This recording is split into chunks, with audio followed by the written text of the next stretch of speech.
दोबारा अस्सलाम वालेकुम जी। अच्छा जी, अभी 20-25 मिनट इस पे बात करते हैं। एक प्रैक्टिस क्वेश्चन मैंने अभी करवाना है, एक जल्दी हो जाएगा, अब आप करके आए इनकम के कॉन्टेक्स्ट में। फिर कुछ एग्जांपल्स दी थी और कुछ क्वेश्चंस होमवर्क में आपको दे दूंगा। एक्रूअल प्रीपेमेंट्स चलता रहेगा थोड़ा बहुत। अब तो एक बहुत इंपॉर्टेंट क्वेश्चन रेक्टिफिकेशन का है, उस पर शायद कल हमारा आधा लेक्चर लग जाए, मे बी नॉट। बहरहाल हम बैड डाउटफुल डेट्स इंशाल्लाह शुरू करेंगे या इन्वेंट्रीज शुरू करेंगे, दोनों में से कोई एक हो सकता है। दोनों एक ही चैप्टर, एक ही बुक में, इस वॉल्यूम में तो अब शायद कुछ भी नहीं बचा कि है, सब कुछ ही है, यही है। हाँ ठीक है, फिर बैड डाउटफुल, ताकि ये बुक आप ला रहे हैं यही लाते रहें, ठीक है। बहरहाल अगर इन्वेंट्रीज स्टार्ट करूंगा और उसमें ज़रूरत होगी किताब की, तो जाहिर सी बात है फिर वो मुझे आपको फोटोकॉपी प्रोवाइड करनी पड़ेगी, वो मैं कर दूंगा, आप उससे रिलैक्स रहिएगा, ठीक है जी। क्वेश्चन नंबर 1 प्रैक्टिस का ओपन कर लें और स्टेप्स आपको लिखवा दिए थे। स्टेप्स मैंने तो लिखवाए ही नहीं है, इनकम नहीं लिखने थे, लिखने ही नहीं थे, टाइम ज़ाया किया आप लोगों ने। मैंने आपको यही कहा था, एक बार एक्सपेंसेस के स्टेप्स लिख लिए हैं, इनकम के स्टेप्स नहीं लिखने, अब वही यूज करेंगे। स्टेप 1 ओपनिंग लिखेंगे, स्टेप 2 कैश रिकॉर्ड करेंगे। मैंने तो इसलिए ये कहा नहीं था कि कैश पेड रिकॉर्ड करना है, मैंने उसको कहा था कैश रिकॉर्ड करेंगे। फिर क्लोजिंग कैलकुलेट करेंगे, और बैलेंसिंग फिगर को मैंने एक्सपेंस नहीं कहा था, मैंने कहा था बैलेंसिंग फिगर जो होगी उसको प्रॉफिट एंड लॉस में ले जाएंगे। तो सिर्फ रुख बदलना था कैश का। तो बहरहाल सवाल करते हैं स्टेप्स को अप्लाई करते हुए। हाँ, इंपॉर्टेंट चीजें क्या थी, वो नाम थे, वो जो आपको कल लिखवाए थे, बहुत इंपॉर्टेंट। इनकम अगर हो, इनकम, तो इनकम रिसीवेबल हो सकती है, बिल्कुल होती है, हम आज तक देखते आए हैं। सेल्स रिसीवेबल होती थी, क्या मतलब, चीजें बेचनी है, पैसे नहीं आए तो डेटर डेबिट सेल क्रेडिट। ऐसे ही सर्विसेज दे दी हैं, पैसे नहीं आए तो भी debtor receivable debit sales credit revenue credit, ठीक है। तो इनकम अगर रिसीवेबल है तो ये एसेट है या लायबिलिटी, एसेट है। ओपनिंग में भी हो सकता है हमारे पास ये एसेट, ओपनिंग रिसीवेबल, और क्लोजिंग में भी रिसीवेबल हो सकती है इनकम, ठीक है जी। ऐसे ही इनकम पेएबल तो नहीं हो सकती। इनकम एसेट कब बनेगी, जब गुड्स दे दी, सर्विसेज रेंडर कर दी, अभी तक पैसे नहीं आए, रिसीवेबल।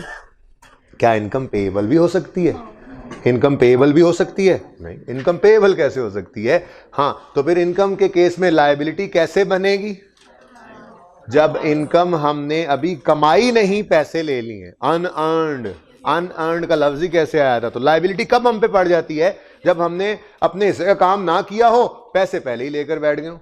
तो पैसे पहले ले लिए, कैश आ गया, अभी वो सर्विसेज या गुड्स हमने नहीं दी। गुड्स के केस में भी ऐसे ही होता है, कुछ लोग होते हैं जो कहते हैं एडवांस पैसे दोगे, आपको बाद में चीजें डिलीवर करेंगे।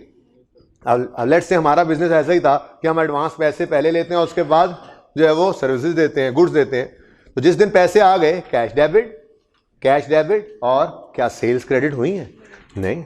वो तो आप कहा था मैंने कि चीज़ों का आना जाना ये ज़्यादा इंपॉर्टेंट है हमारे लिए सेल रिकॉर्ड करने के लिए, कैश का आना जाना तो इंपॉर्टेंट ही नहीं है। जब चीज़ें गई ही नहीं है, अपने से काम ही नहीं किया, तो सेल तो क्रेडिट कर नहीं सकते। तो वहाँ पर भी हमने cash debit advance from customer credit करना है, यहाँ पे भी हमने cash debit advance from customer credit करना है। तो इनकम अगर अभी कमाई ना हो, पैसे पहले ले लिए हो, तो लायबिलिटी है हम पे, ठीक है। तो एक्सपेंस अभी इनकर ना हुआ हो और पहले पे कर दें, तो ये क्या है, एसेट। देखा था परसों परले दिन, क्यों, right to receive services in future. यहाँ पे क्या है, यहाँ पे right to receive cash in future, ये रिसीवेबल ये कहला रहा है। लेकिन लायबिलिटी कब बनेगी इनकम, जब हमारे पास एडवांस में हो इनकम, ओपनिंग एडवांस, ठीक है जी, क्लोजिंग में भी एडवांस,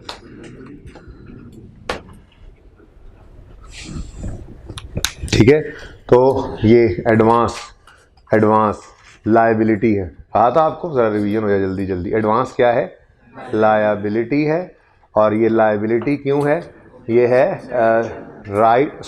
ऑब्लिगेशन, लायबिलिटी की बजाय ऑब्लिगेशन लिख लेना, डिफरेंट हो जाएगा, ऑब्लिगेशन टू प्रोवाइड चलो सर्विसेज लिख देता हूँ मैं, साथ ही गुड्स भी लिख देता हूँ।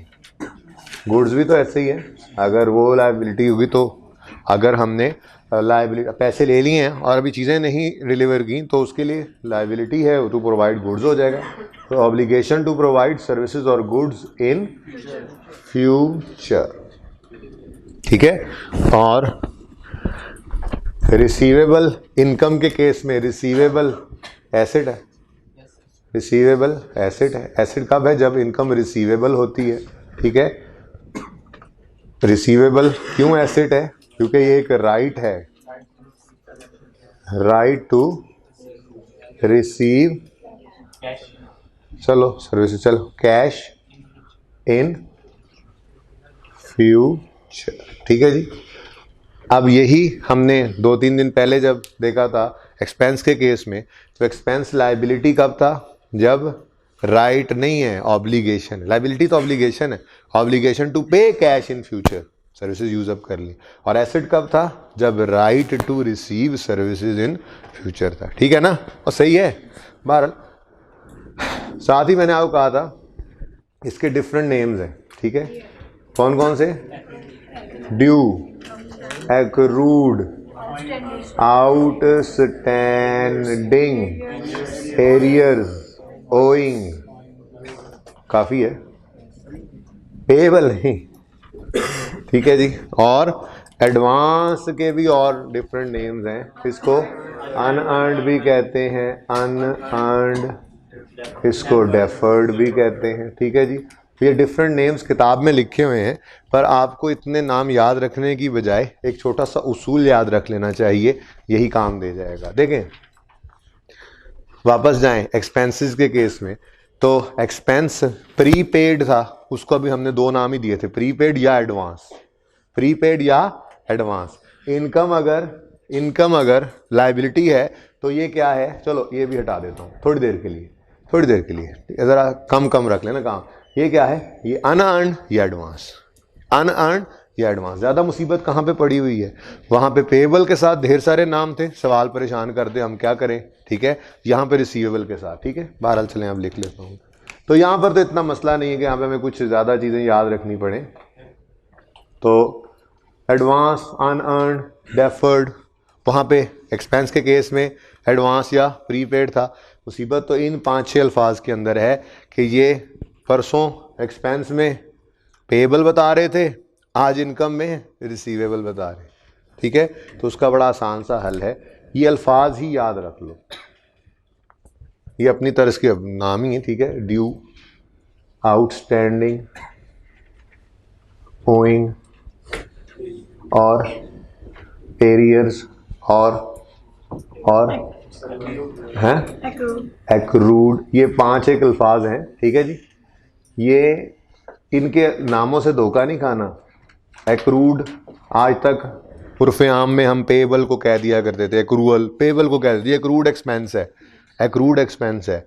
आज इनकम के साथ एक्रूड लग गया, अब मुंह उठा के बैठे हो, नहीं। एक बात याद रखना, ये 5 अल्फाज अगर एक्सपेंस के साथ लग जाएं तो इसका मतलब होता है पेएबल, ठीक है।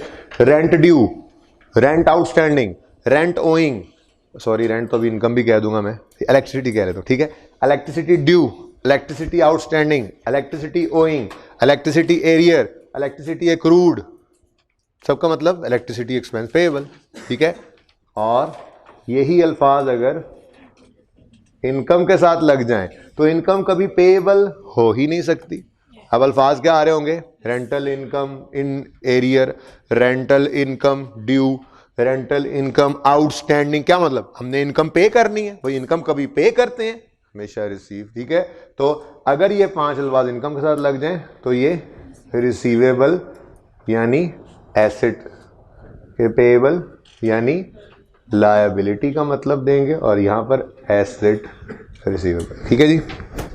तो ये आसानी रह जाएगी, बस इतना याद रख लेना कि ये अल्फाज जो हैं, ये जो ड्यू, आउटस्टैंडिंग, ओइंग वगैरह, ये जिसके साथ लगेंगे उसका मतलब देंगे, इनका कोई अपना नाम नहीं याद करने की कोशिश करनी। ये ड्यू का मतलब तो पेएबल ही होता है, फिर इनकम के नाल ड्यू आ जाए तो क्या कहोगे? इनकम पेएबल, ठीक है। तो याद रहेगा, और याद रहेगा ना। अच्छा जी, चलें आप जल्दी से प्रैक्टिस क्वेश्चन 1 पे आते हैं। इसको क्विकली करना है, क्विकली जी। अब हम समीर बन गए हैं थोड़ी देर के लिए, ठीक है।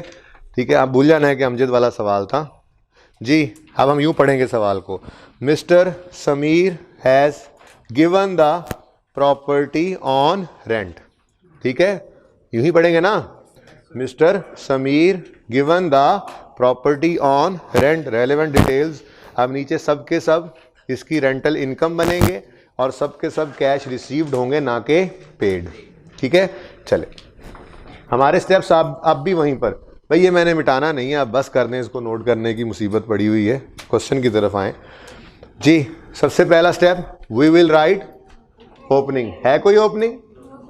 ओपनिंग तो कोई नहीं है, ना ही रिसीवेबल ना ही advance.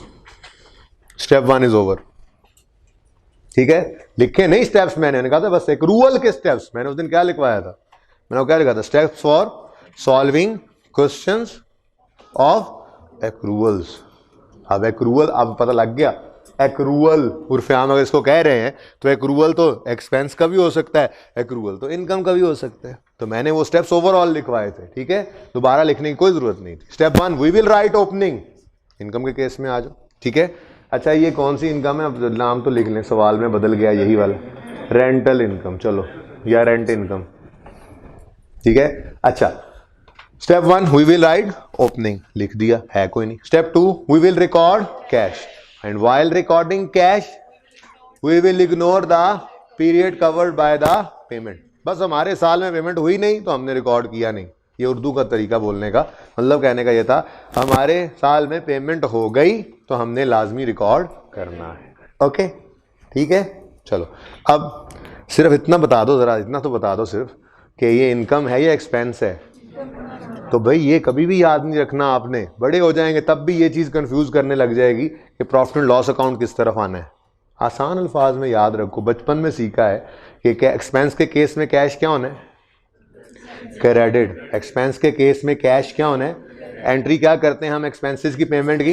Expense debit, cash credit. तो अभी तक जितने लेजर बना रहे थे हम करते थे एक्सपेंस का अकाउंट डेबिट और कैश क्रेडिट। अगर यही इनकम में बदल जाए तो ये नहीं सोचना प्रॉफिट एंड लॉस की फिगर किस तरफ आनी है। भूलोगे, पक्का भूलोगे, ये कभी नहीं भूलोगे, ये कभी नहीं भूलोगे। बचपन की बात याद है आपको, इनकम है तो कैश डेबिट, इनकम है तो कैश।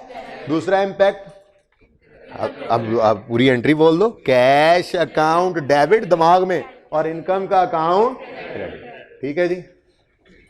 तो फिर प्रॉफिट एंड लॉस ऑटोमेटिकली दूसरी साइड पे चला जाएगा। बात समझ गए हो ना? ये हमेशा, तो हमेशा कैसे हम ये जो है वो कंसिडर, ये किस तरह से हम ये डिटरमिन किया करेंगे, हमने कभी प्रॉफिट एंड लॉस का नहीं सोचना। इसमें कभी भी नहीं भूलोगे आप, इसमें कभी भी नहीं इंशाल्लाह भूलोगे, क्योंकि ये तो बिल्कुल बेस वाली बात है कि जी एक्सपेंस पे होता है तो कैश क्रेडिट तो एक्सपेंस डेबिट। तो फिर एक्सपेंस के लेजर में कैश डेबिट साइड पे नजर आ रहा था। ये इनकम है, इनकम रिसीव होती है तो कैश डेबिट तो इनकम क्रेडिट, तो इनकम के लेजर में कैश हमेशा क्रेडिट साइड पे नजर आएगा। ये सिर्फ लिख लो, मिरर शिरर छोड़ो, बस ये लिख लोगे, दूसरी तरफ ही प्रॉफिट एंड लॉस दूसरी तरफ ही आना है, ठीक है। अब बताएं जी, वो नीचे बुलेट्स थे, अब इतनी तरतीब से तफसील से पढ़ने की जरूरत नहीं है, सवाल किया हुआ है पहले अमजद के पॉइंट ऑफ व्यू से, अब वही समीर के हिसाब से कर रहे हैं जी। नीचे बुलेट्स में पेमेंट्स पड़ी थी, कहता है rent for January 2006 to June 2006 was paid on June 2006। हमारे साल में पेमेंट हो रही है, ये किस साल का अकाउंट बनाना है? 2006 का, ठीक है। चले तो 30 जून पे हमें रिसीट हुई है, ताकि हमने पेमेंट की है, तो कैश डेबिट अदर इनकम, ये रेंटल इनकम क्रेडिट, 30 जून 2006। अब कितने महीनों का ये रेंट था? 6 का।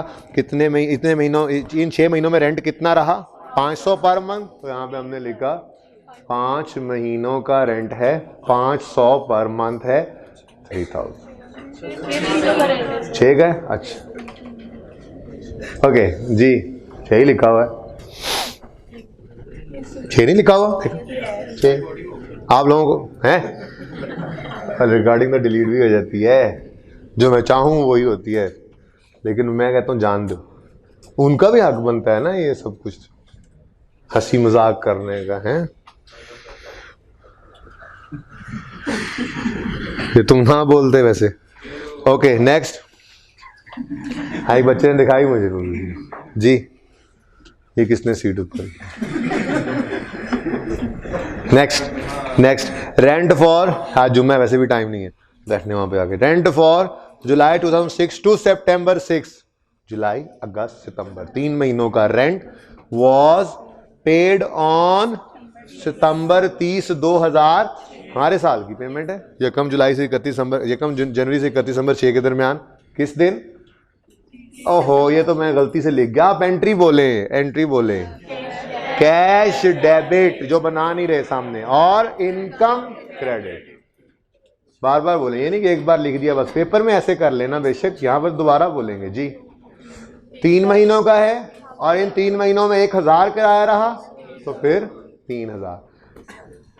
तकरीबन 2 से बीच में एक आधी छुट्टी भी पड़ गई है, 2 से 3 दिन बाद वो सवाल मैंने इनकम से करवाया, ताकि वो तो तकरीबन भूल चुके हो, तो उसको देखना भी नहीं इसके साथ मैच करके। ये नहीं कि एक सफ़े पे ये बनाया हो नीचे जगह बना के वो, ताकि घूमे ही रहो, जरूरत नहीं है। अब ऑल टुगेदर समीर के हिसाब से जब सवाल करना है तो ये पार्ट बी है ना हमारा। ओके तो जी उसके बाद आगे क्या कहता है। Rent for October November December 2006 January February March April May June was paid on June, और 2007 की बात है। पेमेंट्स खत्म, काम खत्म, तो स्टेप 2 इज ओवर। अब चलते हैं स्टेप 3 की तरफ। स्टेप 3 क्या था। We will calculate closing and while calculating closing what we will do, we will पकड़ द लास्ट पेमेंट, अब वो रिसीट होगी, and we will check its औकात।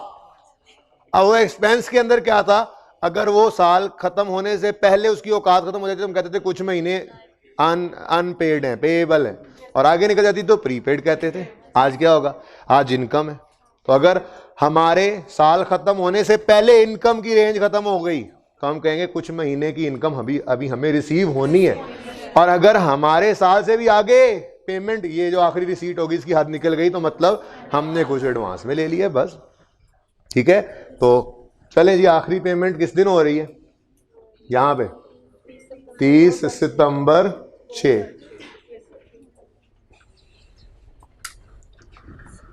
अक्टूबर नवंबर दिसंबर साल खत्म हो रहा है। अब हमने जाके इस आखिरी पेमेंट से इसका हाल पूछा, हाल अहवाल पूछा। इसने कहा जी अमाउंट 3000 है। ठीक है जी, कद कितना है जी, अब आर्मी का टेस्ट होने लगा, क्यों भाई दे आए, टेस्ट दे आए, ओके हो गया काम। ओह माय गॉड, ट्रीट फिर मुझे खिलाओगे तुम हैं। अच्छा जी, तो 3000 इसकी अमाउंट है। अब इससे पूछा तेरी औकात क्या है, उसने कहा बस यहीं तक की थी। मैंने कहा क्या मतलब, ने कहा जी ये सितंबर और ये अगस्त और ये जुलाई, ये 3 महीनों की पेमेंट थी 3000। तो हमने जब इसकी रेंज चेक की तो खत्म, कहानी खत्म। अब अक्टूबर नवंबर दिसंबर की मद में कोई पैसे हमें रेंट की मद में रिसीव नहीं हुए। अक्टूबर नवंबर दिसंबर की कोई पेमेंट नजर आ रही है, ये तो है जुलाई अगस्त सितंबर तक की पेमेंट 30 सितंबर को रिसीव हुई। अक्टूबर नवंबर दिसंबर के 3 महीनों में रेंट की मद में कुछ रिसीव हुआ है नहीं, इसका मतलब हमें पेएबल, हम पे हमारी लायबिलिटी है, एडवांस में ले लिए हमने नहीं। हमारे 3 महीनों का इस साल के अंदर एक हमारी इनकम है जो रिसीवेबल है, अभी रिसीव नहीं हुई, तो क्लोजिंग में एडवांस कोई नहीं है, रिसीवेबल है। अब वो कितना है, इधर देखो, हमने कहा जी 3 महीने हैं, हर महीने का इनमें रेंट कितना रहा है 1000 का, तो 3000। तो फिर प्रॉफिट एंड लॉस अकाउंट में बैलेंसिंग फिगर कितनी चली गई 9000। अब आप बेशक जाके बाद में देख लें कि अगर अमजद का 9000 एक्सपेंस था तो वही समीर की 9000 इनकम भी बननी चाहिए थी ना, अकाउंटिंग सही सही करें तो। ठीक है, ओके, अब क्विकली अगला साल चेक कर लेते। तो यहाँ बहुत कुछ लिख लिया, वरना मैं इसी को कंटिन्यू कर लेता। ठीक है, वैसे अभी भी हो सकता है कंटिन्यू।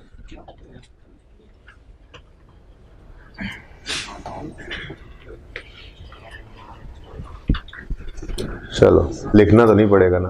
ओके जी, अब यकम जनवरी 2007, ये यकम जनवरी, ये 31 दिसंबर, ये सॉरी हाँ 31 दिसंबर 2006 का बैलेंस। ओके, यकम जनवरी 7, ओपनिंग में कितना एडवांस है बता दो। क्रॉस एडवांस था ही नहीं। ओपनिंग में रिसीवेबल है जी, ओपनिंग रिसीवेबल है, तो हमने ओपनिंग लिख लिया। ठीक हो गया। Okay, next we will record cash. Step 2 था, उल्टे रह गई हैं। ओके, तीसरी बुलेट देखें, वो कहता था rent for October November December January February March April May जून, कितने महीने? 9 महीनों का ये रेंट है। पे किस दिन हो रहा है? 30 जून 2000 हमारे साल में पेमेंट है। वी विल रिकॉर्ड कैश, लेकिन मैं भूल गया, ऊपर नहीं देखेंगे पास होने वाले बच्चे, मैं भूल गया कैश किस तरफ आना है और इनकम किस तरफ आनी है। बेस पे वापस जाएंगे, बेस पे, ऊपर वाला साल नहीं देख लेंगे, बेस पे वापस जाएंगे। ठीक है, तो इनकम है, कैश डेबिट होगा तो इनकम का लेजर क्रेडिट होगा, ये लिख लिया करेंगे हम। ठीक है, बैलेंसिंग फिगर फिर ऑपोजिट साइड पे प्रॉफिट एंड लॉस जाएगा। ठीक है, ओके, 30/6/2007, 9 महीनों का ये पे हुआ है, लेकिन 9 महीने के 9 महीने एक ही था, नहीं गड़बड़ हो गई थोड़ी सी, तो चलो थोड़ी सी जगह और बना लेते हैं जी। 3 महीनों का जो अक्टूबर नवंबर दिसंबर के 3 महीने थे उनमें 1000 रुपये किराया रहा था, और जो अगले 6 महीने उनमें 1500 रहा, तो 12,000 रुपये कैश पे हुआ। एक आखिरी बुलेट में देखें, rent for July August September October November December January February मार्च, अगले 9 महीनों का वॉज पेड ऑन यकम जुलाई 2000, हमारे साल में पेमेंट तो है यकम जुलाई 2007, और कितने मंथ्स का है, और ये 9 के 9 महीने कितना रेंट रहा? 2000, तो कितना पे हो गया? Step 2 is over, we will record cash. ठीक है, step 3 we will calculate closing. अब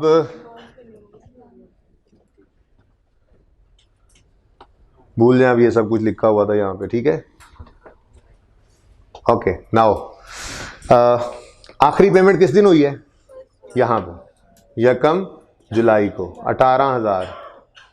हमने इससे पूछा तेरी औकात क्या है, उसने कहा ऐसी वैसी, अगले साल मार्च तक। मैंने कहा वो तेरा भला हो जाए, जनवरी फरवरी 31 मार्च 8 तक, 31 मार्च 8 तक क्यों? आपने हैरत से कहा उसको। उसने कहा हाँ, तो इसका मतलब ये क्लोजिंग में क्या है? ये एडवांस है, इनकम इन एडवांस है, हमने पैसे रिसीव कर लिए हैं आज। ये रेंट पे खड़े होकर सोच रहे होंगे, सर पे बोझ महसूस कर रहे होंगे कि अगले 3 महीने हमने मजीद सर्विसेज देनी है, तो आज क्लोजिंग में रिसीवेबल नहीं है। 31 दिसंबर 2007 क्लोजिंग में कुछ रिसीवेबल है? नहीं जी नहीं, अगले भी 2 महीने हमने रिसीव कर लिए, 3 महीने आज ही, तो ये तो हम पे बोझ पड़ गया। ठीक है, क्या बोझ है? लायबिलिटी है to provide services in future. ठीक है, तो 31 दिसंबर 2007 पे क्लोजिंग में एडवांस है, अब वो कितना? 6,000, 3 महीनों का और अलग अलग मंथली रेंट दिया हुआ है। अच्छा भाई एक बात याद रखना, कभी जो ऐसा हो कि एनुअल रेंट दे दे, जैसे ये 6 मंथली रेंट है और हमने 3 निकालने हो अलग से, पर मंथ दिया ना हो, तो इसको डिवाइड बाय 6 करके इंटू 3 कर लेंगे। अगर ये 12 मंथली होता तो डिवाइड बाय 12 इंटू 3, अगर ये 3 मंथली होता डिवाइड बाय 3 इंटू 3 या इंटू 1। ठीक है, तो पर मंथ निकालना तो जितना रेंट दिया उससे डिवाइड कर देते हैं। ठीक है, बहरहाल यहाँ पे तो पर मंथ ही गिवन था। वैसे चलो तरीका भी सीख लेते हैं ना। 18,000 अगर सवाल में गिवन होता कि 6 महीनों का रेंट है और ना बताता पर मंथ कितना है, तो 18,000 डिवाइड बाय 12 करते, हाँ 3 करते, नहीं 6, जैसे ही 6 करते 9 महीनों का, और सॉरी ये देखो, चलो अच्छा हो गया, तो 18,000 डिवाइड बाय 9 किया तो अब पर मंथ आ गया। अब कितने मंथ हैं प्रीपेड या पेबल या एडवांस जो भी है, 3 महीने, ये फिगर यहाँ से पर मंथ की निकली हुई है, इंटू यहाँ पर तो गिवन था 1000 या 2000, लेकिन ये सवाल के अंदर गिवन नहीं हुआ करेगा जी, बता दें 6। Step 4 profit and loss account में बैलेंसिंग फिगर कितनी? 21,000। वैसे ना ये भी एंट्री पड़ रही होती है, गौर करें तो ये वाला account debit, profit and loss credit, तो इनकम तो प्रॉफिट एंड लॉस में क्रेडिट ही होती थी ना। याद है गेन इस तरफ आता था डिस्पोजल के अकाउंट में। बाल छोड़ो, अभी एंट्री नहीं, बस एंट्री नहीं है, बस ठीक है, ये बस ऐसे ही है, ये जगा दो भाई इसको, तब ये सही है तुम्हारी, तो फिर जाग के वो ना पाए। ओके, अब जरा जल्दी से क्विकली जरा आ जाएं। आफरीदी, फखर जमान, मिसबा, अब्दुल रज़ाक, वसीम अकरम, ये 5 सवाल थे। इनमें कोई मसला आया? अच्छा, मसला आया भी तो आज जाके दोबारा देखिएगा, तो ये दोबारा से आपका होमवर्क है। ओके, सवाल बांट चुका होना चाहता, मेरी बात खत्म करते करते बांटना था। ठीक है जी, जी सही है बेटा। एग्जाम्पल नंबर 5, 6, 7, 8, 9, ठीक है। इसमें एक्सट्रैक्ट्स भी मैंने आपसे मांगे हुए हैं हर सवाल के अंदर। तो example number 5, 6, 7, 8, 9 on starting from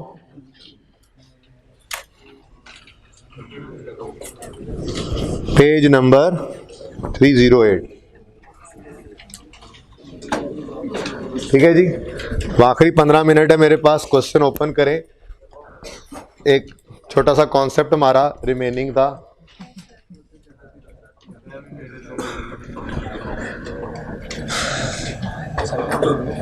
देख लेना अभी किसी दिन, तो दुआ ना दे लेना उस्ताद से।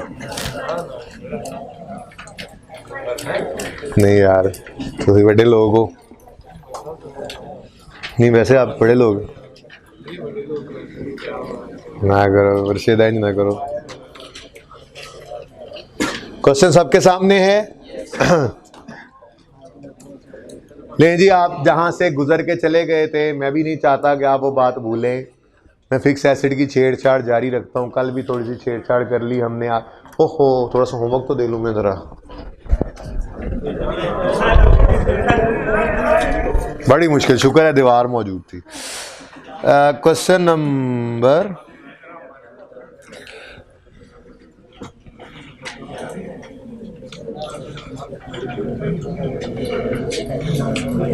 अच्छा जी, एक क्वेश्चन नंबर 4 है प्रैक्टिस का। इसके अंदर एक छोटी सी टेक्निकल मिस्टेक है, वो सही करें, और इसका होमवर्क भी है। टेक्निकल मिस्टेक क्या है, मैं उससे मुत्तफिक नहीं हूं।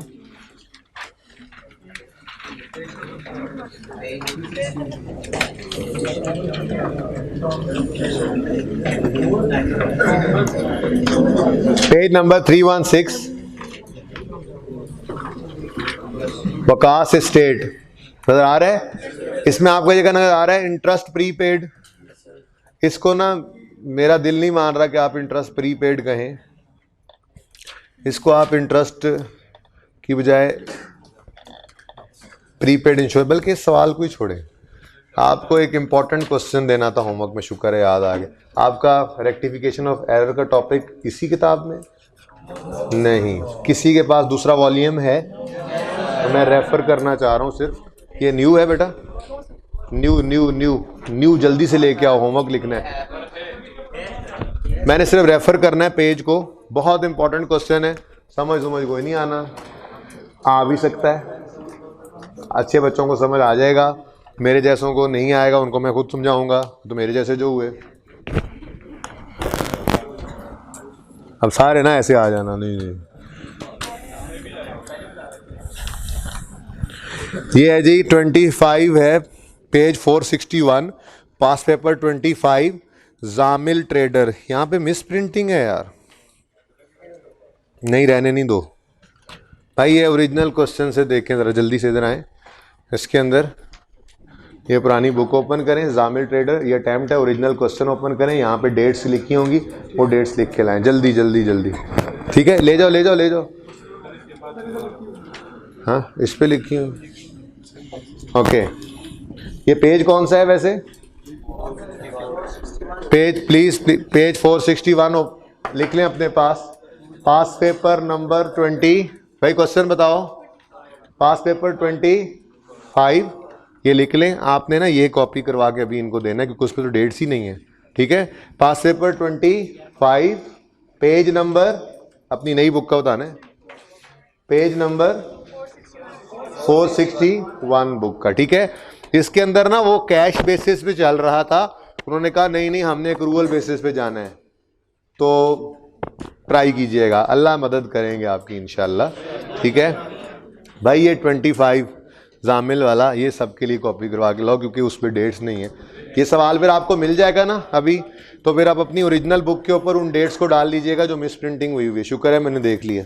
ओके, क्वेश्चन, एक कॉन्सेप्ट था छोटा सा, फुल्ली डेप्रिशिएटेड एसेट एक्रूअल का, ये होमवर्क सारा ही एक्रूअल का है। IS 16 का कोई होमवर्क नहीं है, एक क्वेश्चन पेंडिंग चल रहा है, वो होमवर्क किया हुआ है, जिन बच्चों ने करना था किसी भी वक्त डिस्कस हो जाएगा। फोटोकॉपियर चला गया है तो नहीं है वाकई, चलो इधर रखो, मैं अभी खुद डेट्स लिखवाता हूँ। फिर मैं कैसे डेट्स लिखवाऊँ, क्वेश्चन भी नहीं है इनके पास। कुछ करो, ट्राई तो करो जरा, देखो तो सही।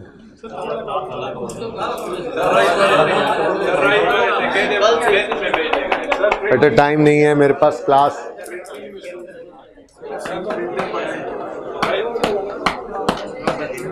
ये क्वेश्चन की अटेम्प्ट लिखवा दे मुझे, करना आप नहीं है, ये लाजमी।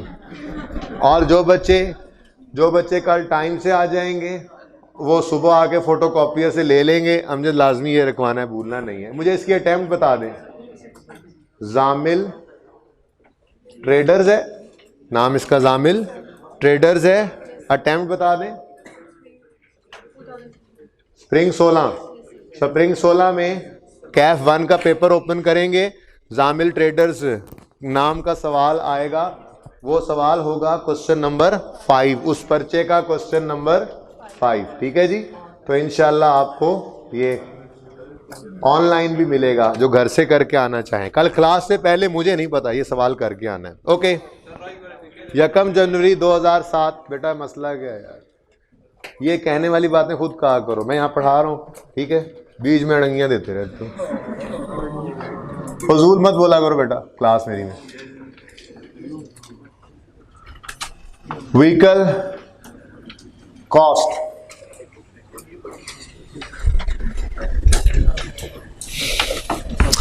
व्हीकल की एक्यूमुलेटेड डेप्रिसिएशन का अकाउंट।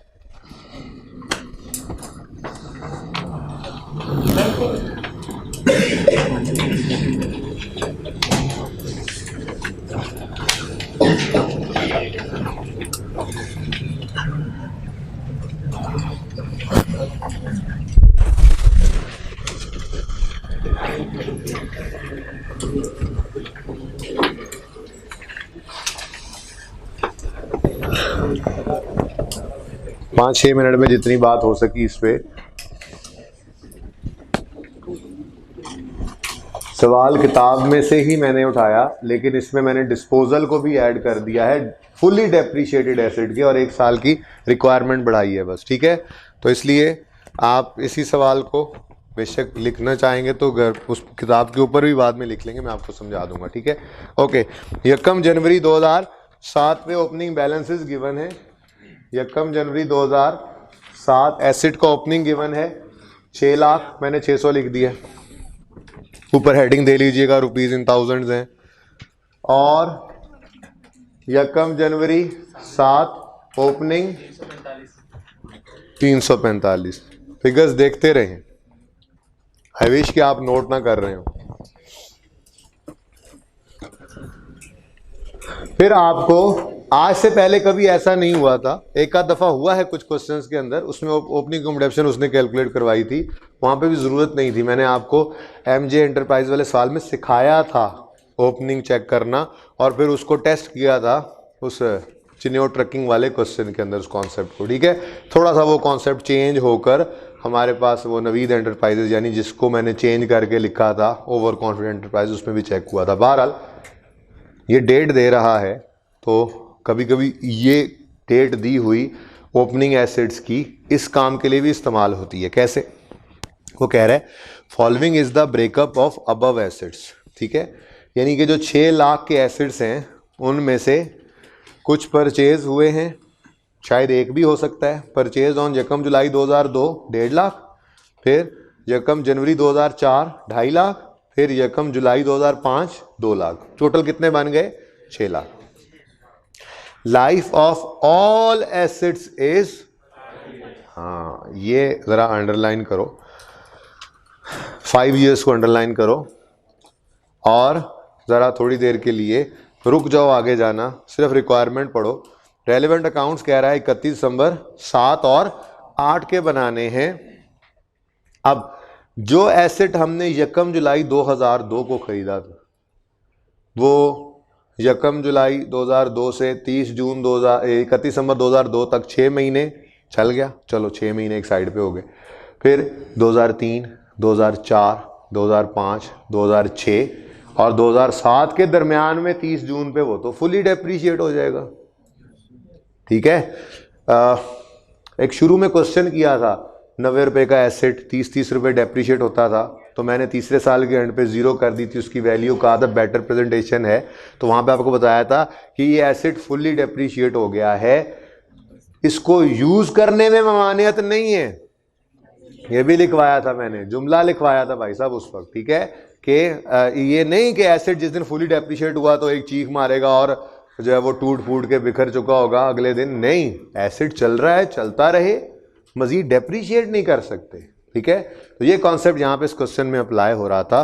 तो हमारा ये 150 वाला जो एसेट है, इसको एनसर्कल कर लो, ये गड़बड़ है, इसमें क्या हो गई है? गड़बड़। ठीक है, okay.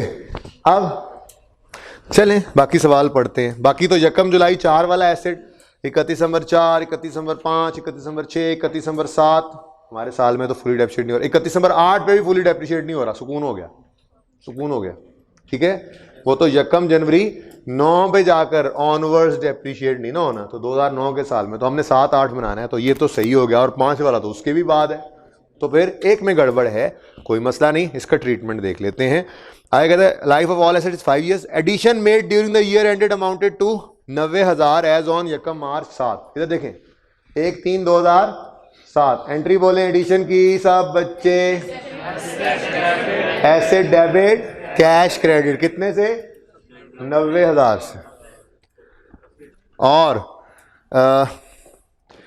Asset having cost of 1.5 lakh on यकम जुलाई 2002, वो पहले एसेट की बात कर रहे हैं, इज डिस्पोज्ड ऑफ ऑन 31 मार्च 2008, तो अगले साल की बात है, फॉर 70,000। इस साल बेचा नहीं, वही समझाने के लिए पॉइंट। ठीक है, तो बस साल खत्म हो गया, 31 दिसंबर 7 पर क्लोजिंग बैलेंस निकलेगा, निकाल लेते हैं।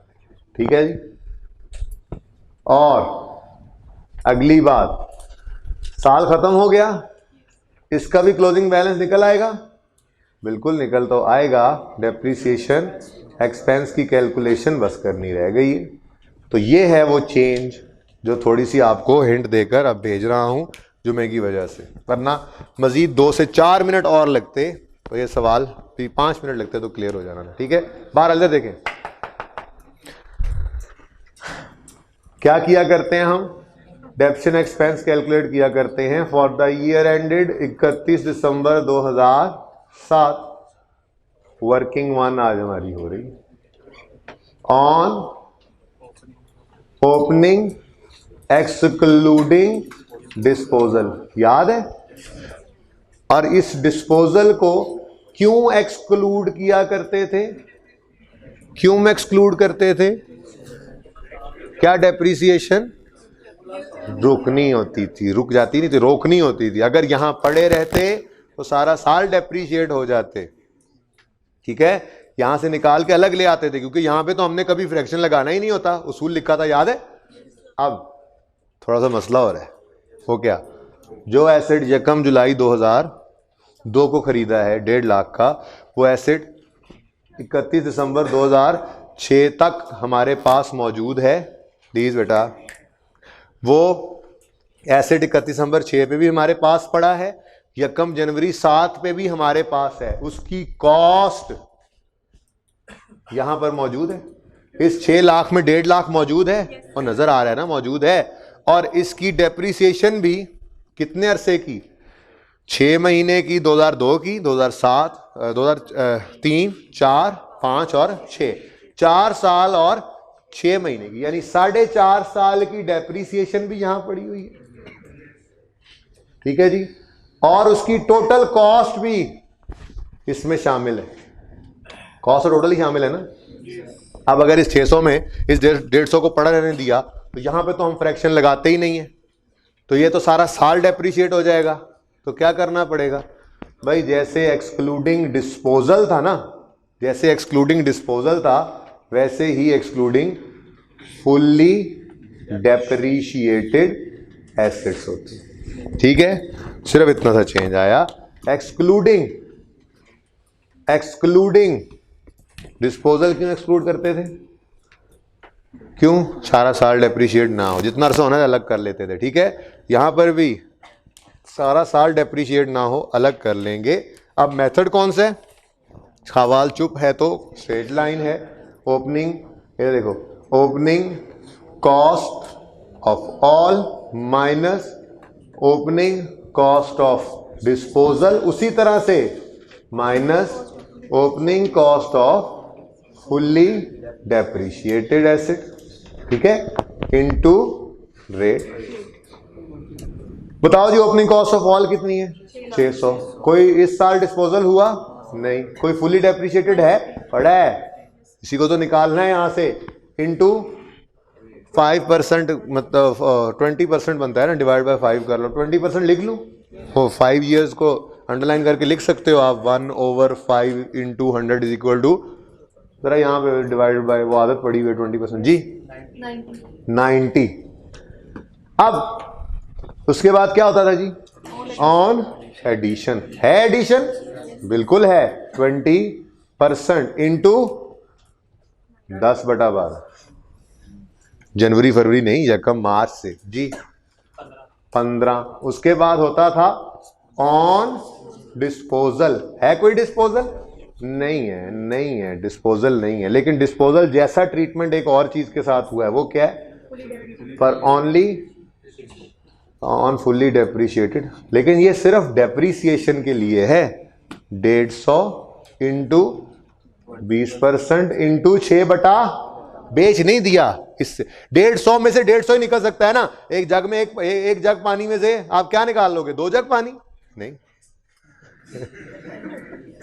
ठीक है, तो 150 कॉस्ट है, वो मैक्सिमम कितनी वैल्यू लूज करके जा सकती है, 150 की वैल्यू लूज करके 0 तक जा सकती है, तो बताएं 15।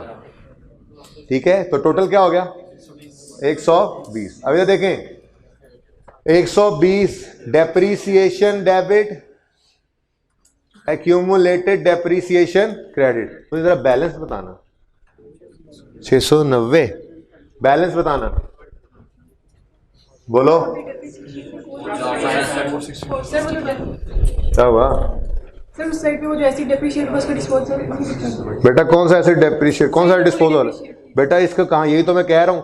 फुल्ली का मतलब क्या है, एसिड बिक गया, किसने कहा है, किसने कहा है। मैं, आप अगर वो अपना पहला लेक्चर खुदा ना खास्ता ओपन कर ले ना, पहला दूसरा, जब वो 90 वाला सवाल किया था, सुने उसमें ये अल्फाज लिखे हुए थे कि एसिड फुली डेप्रीशिएट हो जाए तो उसको यूज कर सकते हो 4th ईयर में, उसे मजीद डेप्रीशिएट नहीं करना। मैंने कहां निकाला इसको, यहां से, ये आज भी यहां पे मौजूद है। जब तक एक्चुअली बिके ना, बल्कि इस सवाल को मैं कल मजीद चेंज करूंगा, आप ये करके आइएगा। मैं इसको 2008 में भी नहीं बेचूंगा, मैं इसको 2009 में जाके बेचूंगा। हम 3 साल का अकाउंट बनाएंगे ताकि बिल्कुल पूरी पिक्चर सामने आए, ताकि ये अगले साल बिल्कुल भी ना बिके। अभी तो देखो ये 690 आज भी वैसे ही है, फुल्ली डेप्रीशिएट हुआ है। इधर देखो, यकम जल्दी 2000,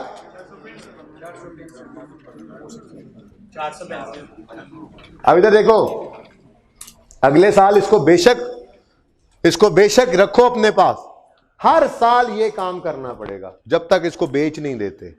ये डिस्पोजल नहीं है कि आपने क्रेडिट करके जान छुड़ा ली, फुल्ली डेप्रीशिएटेड है, चाहे अगले 10 साल पड़ा रहे,